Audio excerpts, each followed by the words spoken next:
has cited Karani as not only the man who orchestrated the murder, but also the driver of the getaway vehicle used by the shooter.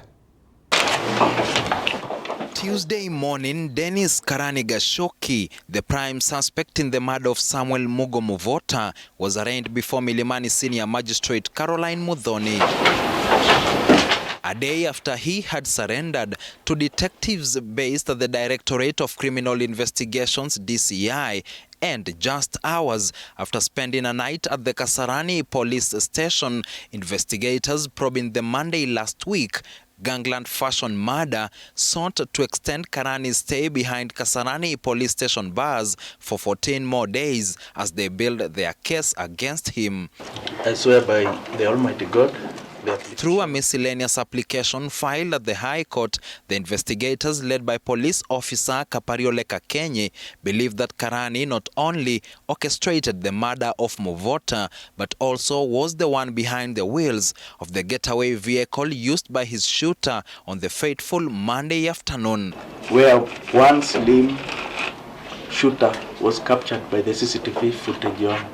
This coming amid questions from members of the public as to why the DCI last week had termed Karani the main suspect in the murder, seeming to imply that he was the shooter. Your Honor, the respondent before court is highly suspected to be the person who was behind the wheel.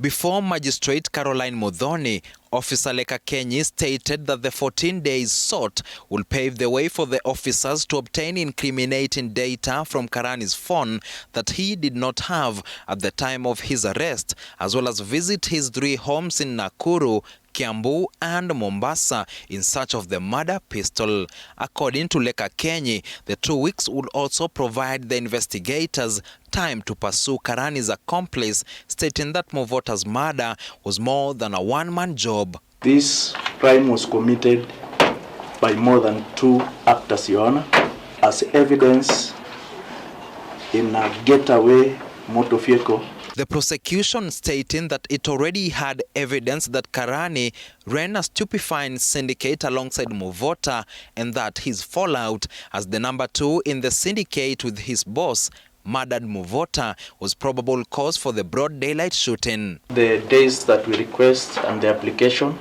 we are making is for the interest of justice.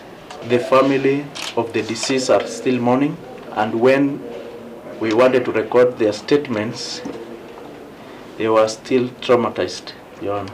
Karani had on Monday declined any involvement in the syndicate, saying he only met Muvota twice in his entire life. I've never had his contact from kutoka hiyo time tulionana.